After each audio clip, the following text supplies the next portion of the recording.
I stood in the hallway of Walter Reed National Military Medical Center, clutching my brand new white coat like it was a shield. The fabric still had that stiff, fresh from the package feel, and the embroidered name, Dr. Sarah Mitchell, MD, gleamed in crisp navy thread.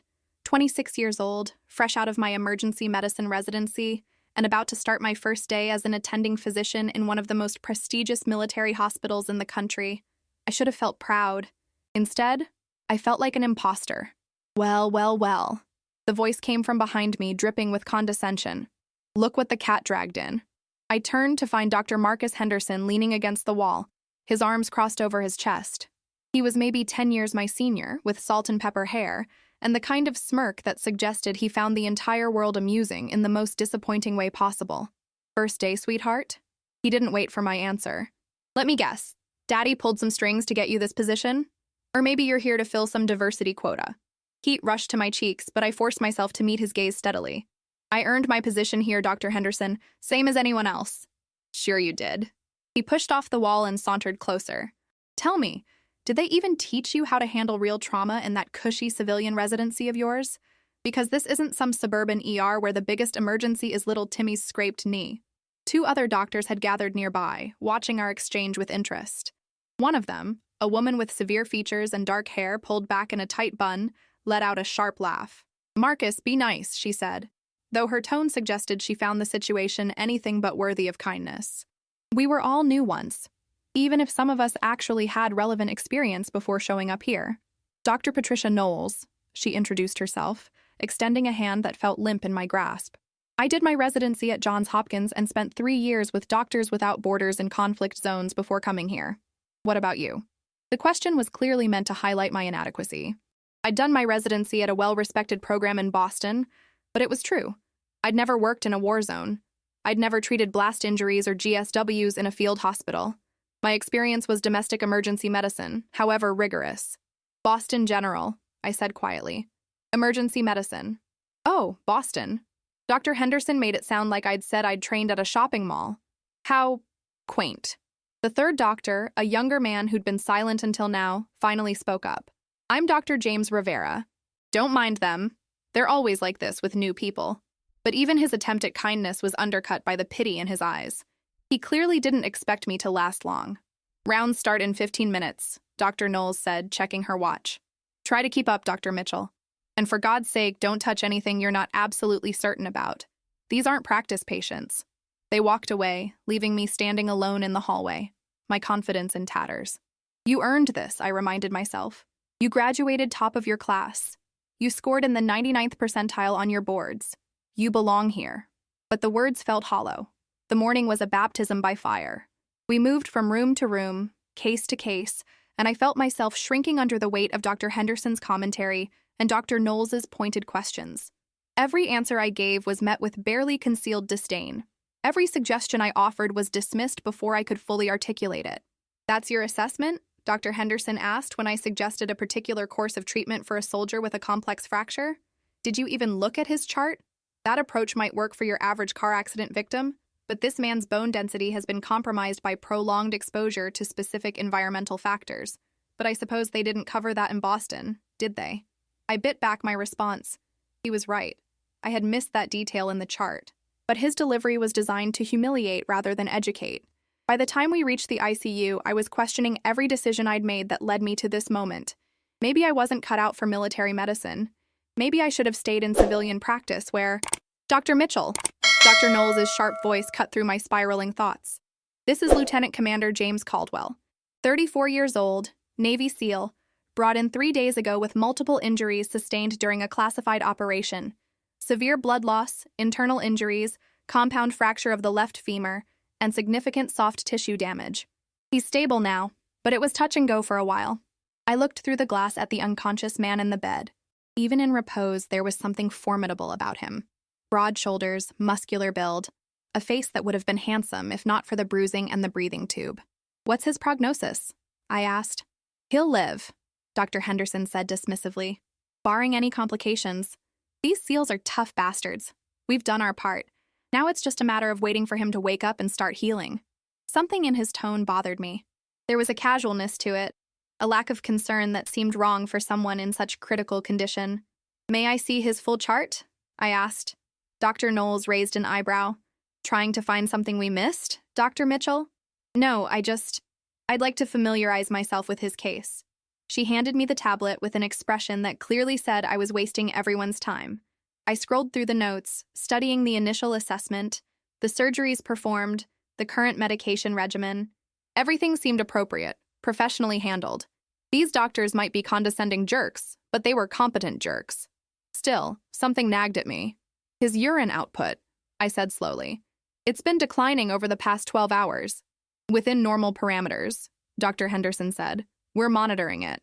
But his creatinine levels are trending upward, not dramatically, but consistently. I looked up from the tablet. I think he might be developing acute kidney injury. The hallway went silent. Dr. Knowles and Dr. Henderson exchanged a look. His kidney function is fine, Dr. Knowles said firmly. You're seeing patterns that aren't there. Classic rookie mistake, looking for zebras when you hear hoofbeats. But if we increased his fluid resuscitation and added, Dr. Mitchell, Dr. Henderson's voice was ice. Are you seriously second-guessing the treatment plan of doctors who have been practicing military medicine since before you graduated high school? I'm not second-guessing, I'm just suggesting. You're suggesting that we don't know how to read basic lab values. You're suggesting that your few hours of looking at this chart have revealed something that we, with our combined decades of experience, have somehow missed. He stepped closer, his voice dropping to a dangerous whisper. Let me make something very clear, Dr. Mitchell. Your suggestions are not welcome. Your input is not valued. You are here to observe, learn, and stay the hell out of the way. Do you understand? I wanted to argue. Every instinct I had screamed that something was wrong with Lieutenant Commander Caldwell's kidney function, that we needed to be more aggressive with treatment.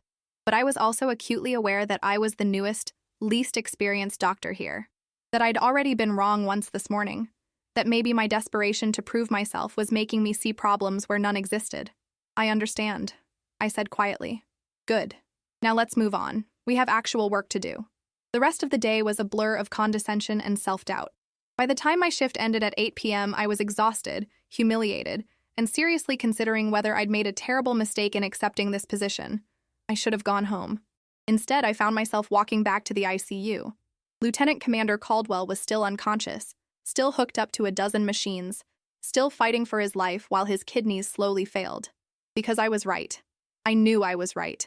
I pulled up his chart again, studying every detail, running the numbers in my head. The decline in kidney function was subtle, easy to miss if you weren't looking for it. But it was there, as clear as day once you knew what to look for. And if left untreated, it would kill him. I stood there for a long moment, weighing my options. I could follow orders, keep my mouth shut, and let the experienced doctors handle it. That was the safe choice, the smart choice, the choice that wouldn't get me fired on my first day. Or I could trust my training, my instincts, and do what I knew was right. These aren't practice patients, Dr. Knowles had said. She was right. This wasn't a practice patient. This was a real man who had put his life on the line for his country, and he deserved the best possible care, even if that care came from a first-day attending that everyone dismissed as incompetent. I made my decision. Over the next 6 hours, I worked quietly and methodically. I increased his IV fluids.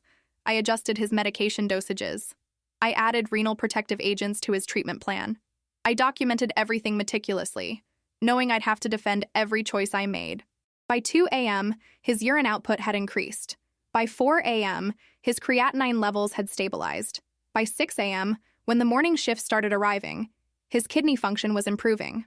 I was reviewing his latest labs when I heard footsteps behind me. What the hell did you do? Dr. Henderson's voice was quiet, dangerous. Dr. Knowles stood beside him, her expression thunderous. I treated his acute kidney injury, I said, keeping my voice steady despite the adrenaline flooding my system. You directly contradicted our treatment plan, Dr. Knowles hissed.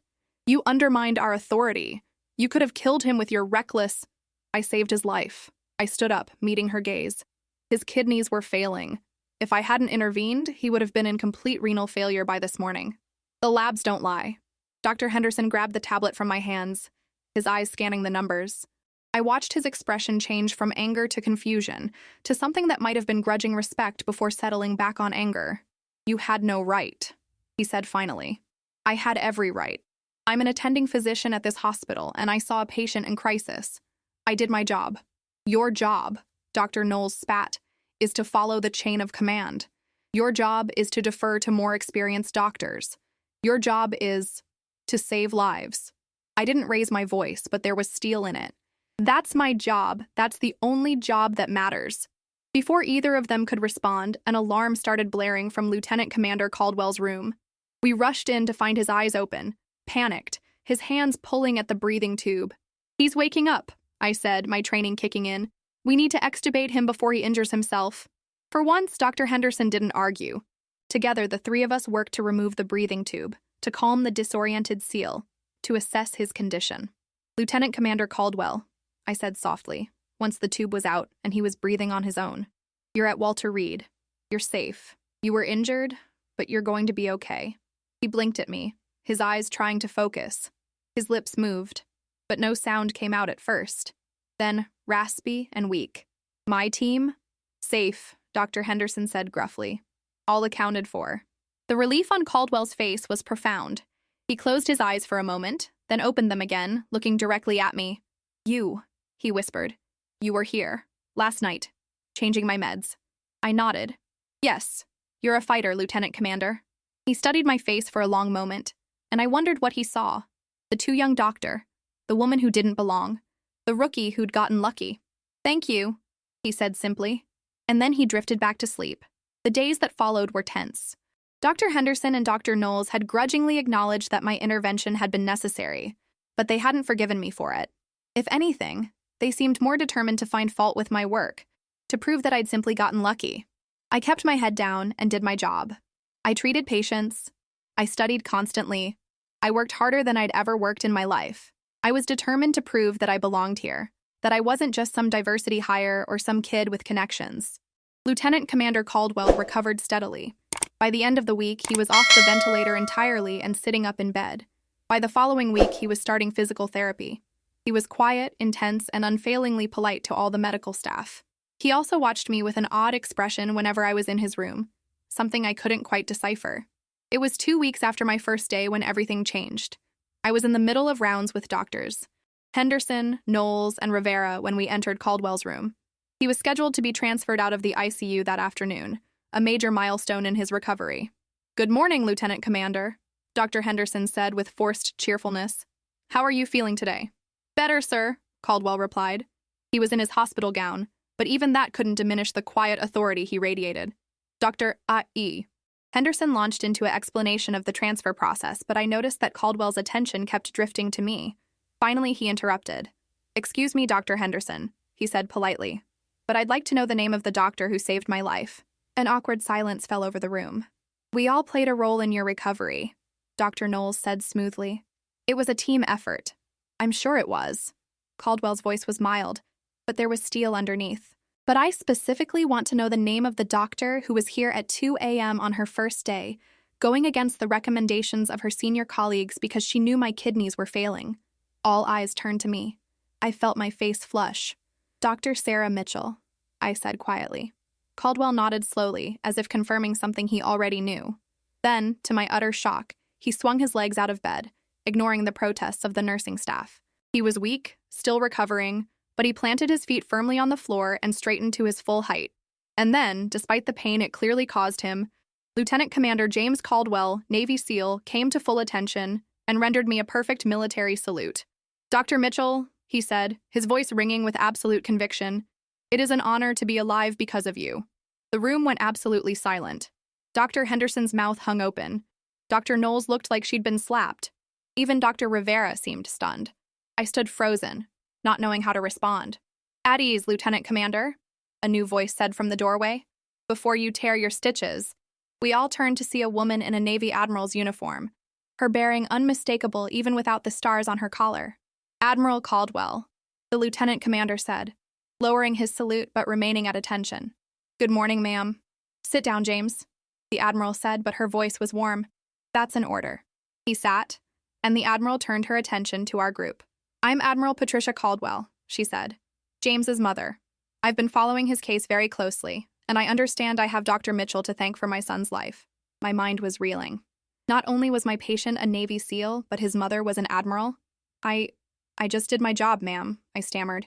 You did considerably more than that. Admiral Caldwell pulled out a tablet and pulled up what I recognized as Lieutenant Commander Caldwell's medical chart. I've reviewed the entire timeline of James's treatment. Your intervention prevented complete renal failure, which almost certainly would have led to his death given his other complications.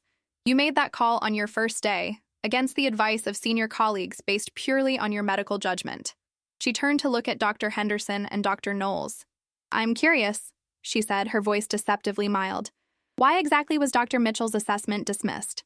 Dr. Henderson opened his mouth, then closed it again. Dr. Knowles looked like she wanted to sink through the floor. That's what I thought, Admiral Caldwell said. Dr. Mitchell, I'd like to discuss something with you privately if you have a moment. It wasn't really a request. We stepped into the hallway, leaving a stunned silence behind us. Dr. Mitchell, the Admiral said once we were alone, I've made some inquiries about you. Top of your class at Boston General, 99th percentile on your boards, glowing recommendations from every attending who supervised you. And yet, I'm told you've been treated like an incompetent trainee since you arrived here. I'm the newest doctor here, I said carefully, and I don't have military medicine experience. Their concerns weren't entirely unfounded. Their concerns, Admiral Caldwell said dryly, had nothing to do with your qualifications and everything to do with their own insecurities. You're a young woman in a field still dominated by old boys' clubs, and you had the audacity to be right when they were wrong. That's unforgivable to people like Henderson and Knowles. She paused, studying me.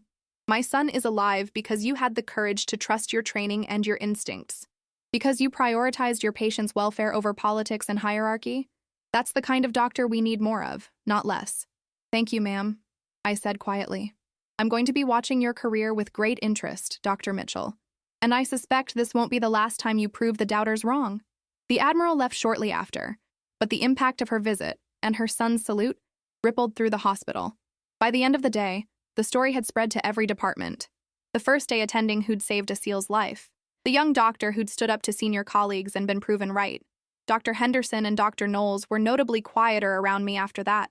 Not warm exactly, but no longer openly hostile.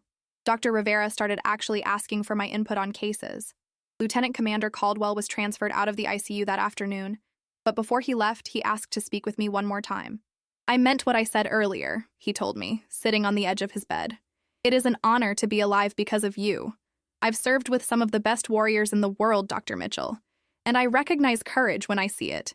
You have it in spades. I just did what any good doctor would do, I said. No, he corrected gently. You did what any great doctor would do. There's a difference, and you should own it. He extended his hand, and I shook it. Thank you for saving my life, Dr. Mitchell. Thank you for your service, Lieutenant Commander Caldwell.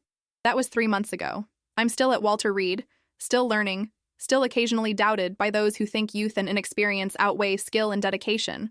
But I don't shrink anymore when I walk through those hallways.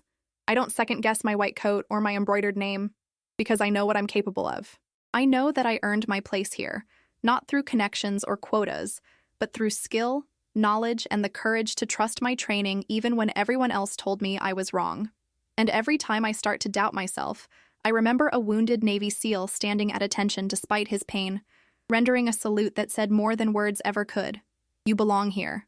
You earned this. You saved a life, and that matters. That's what I hold on to. That's what keeps me going. And when the next fresh-faced young doctor walks through these doors and gets the same treatment I did, I'll be there to remind them that competence and courage matter more than experience and ego, because that's what we owe our patients. That's what we owe each other. And that's what it means to truly earn the title of doctor.